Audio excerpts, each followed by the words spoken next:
Welcome back everybody to Forza Horizon 6, and today we're taking a look at the 1972 Nissan Patrol. So this is part of the second generation of the Patrol that was produced from 1960 to 1980.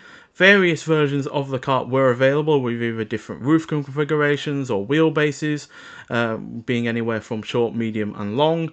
With this, however, being the shortest of the bunch at 86.86 inches in wheelbase length.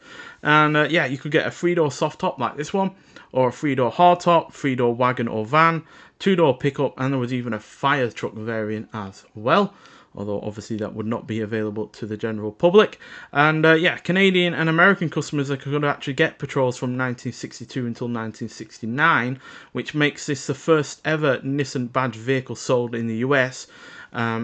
And obviously that wouldn't be the main case until the early 80s, when the Datsun brand would be phased out.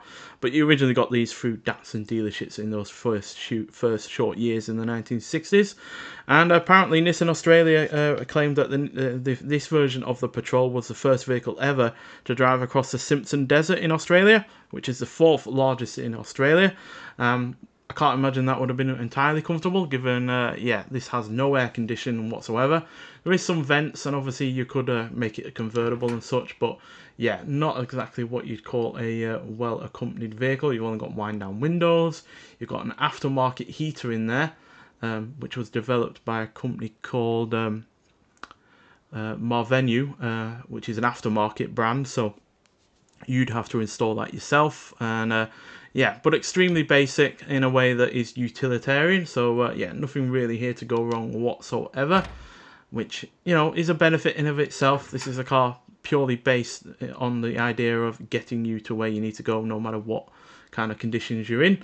So, you know, deserts, forests, anything like that, and it will get you there. Not particularly quick, because it doesn't have the greatest amount of power, and yeah, but nor does it need to, as it's not about top speed or acceleration. It's just about, you know, holding a consistent rate of speed. But yeah, you could put this into you have a 2-speed transfer case with part-time 4-wheel drive, while there's also a 3-speed manual here as well. A 4-speed would eventually also be available, which probably would make the car a little bit more livable with, as yeah, you don't want to be going around with high revs all of the time, because that can be quite noisy. And as you can see, this car is on leaf springs. The bumper itself isn't really a bumper, it's just an extension of the chassis itself. As you can see, the leaf springs are actually attached to the front of the car, and that is also the case with the rear end as well. The exhaust has a really weird configuration as well, as it obviously comes from the engine, goes to the side, but then loops back over the chassis rail, back round, and then comes out the other side here. So not entirely sure what they were thinking with that. The wheels are also extremely skinny. Not sure if that's good for off-roading or not, but yeah, clearly Nissan thought that was the case for this vehicle. And yeah, like I said, you can get different variants in terms of the roof as well, which we can show you here by taking the soft top off itself. But in terms of rear end capacity, as you can see, you got 2 bench seats as well. But you can change the roof, like I said, so you can have it as the hardtop itself, which obviously adds weight, or you can remove the roof entirely and have it, you know, like a Safari that we've got on this game as well from Nissan. So yeah, nice array of configurations there. It is cool that you can just roll up the soft top, but that obviously will not stay in place when you get out onto the open road. And engine wise, this actually has more horsepower, more torque, and overall less weight than the Safari Turbo, which would succeed this, and which we also have in this game, which actually makes this older version faster in terms of acceleration and top speed. But that, yeah, isn't entirely relevant when it comes to off-roading. But at the end of the day, this does have a 4-litre inline 6, which produces 129 horsepower and 217 pounds-feet of torque. Now, I am surprised that the torque figure is as high as that, especially in comparison to the Nissan Safari, which obviously has a turbo diesel, which you would expect to have even more torque than this. But no, it doesn't. This has more torque and more power.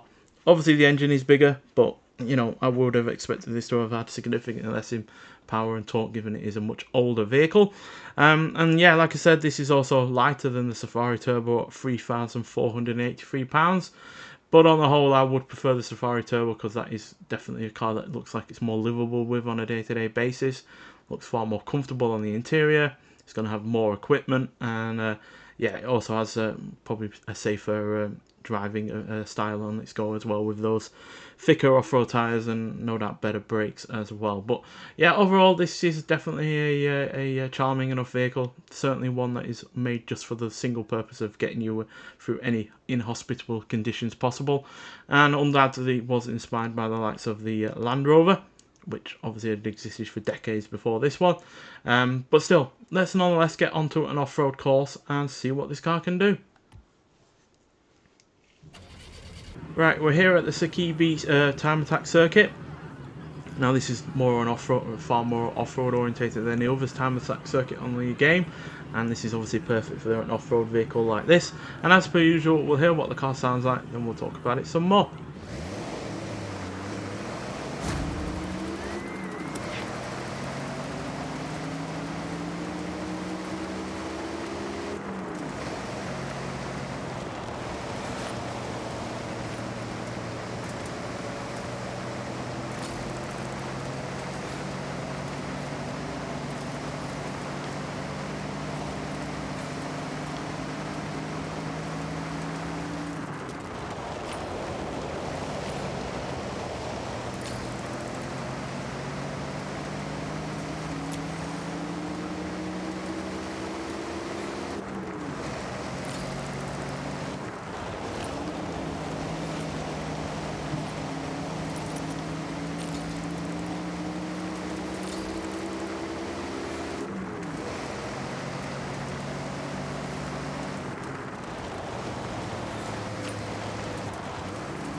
So yeah, nothing really to compliment this car in terms of the engine noise. It is just an engine. That's all it is. It's just there to get the car going. It's not supposed to be sporty sounding or enjoyable to listen to or anything like that. It's just there to get you going. But considering it's got that amount of torque, it is a much sprightlier than you might imagine it to be. Especially given, you know, it does weigh still a significant amount regardless of how much lighter it is compared to the Safari Turbo. And yeah, that torque does help in the mid-range for sure. But in terms of 0 to 60 overall, it can do it in 15.6 seconds and go to a top speed of 96 miles an hour. Although I would not want to be going that kind of speed in a car like this, given, you know, it's got extreme skinny tyres, it's on very basic suspension, and I doubt the brakes are even discs all around either. There are discs at all. Yeah. Very basic car, but like I said, a very dependable looking one. Looks like it can get you through pretty much anything that you throw at it, and yeah, that at the end of the day is the main point of this car. It's not an SUV of modern, you know, a modern iteration or anything like that. You know, it's not able to go around corners quickly or, you know, get you there in comfort or anything like that. It's just there to exist to get you to the destination that you want. And considering it was able to cross a very large desert, I guess that really does kind of show that what this kind of car is mostly suitable for.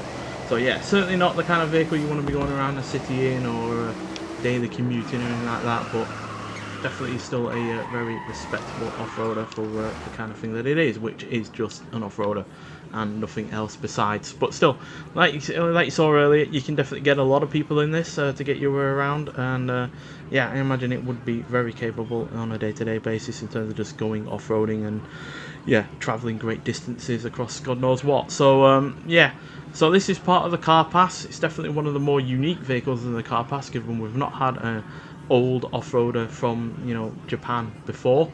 I think the oldest was the actual Nissan Safari that would succeed this. I think that's the next oldest one. So yeah, it's very interesting to have that, or have this in that regard, and yeah, I'm sure it will be capable when you upgrade it. But just don't go expecting a speed machine with this. As like I said, at the end of the day, this is just built for going off-road and nothing more besides. So yeah, but still an interesting enough vehicle. Certainly was interesting to research it and see what it was capable of back in the day. And yeah, certainly surprised me that it actually is more powerful than the Safari Turbo, which I really wasn't expecting given its age and you know, the kind of engine it was having on the go as well. So yeah, all good in that regard. But yeah, definitely going to be one of those vehicles that is going to be interesting to see what it can do when upgraded. Nonetheless, so thank you for watching, and I'll see you in the next one. Bye.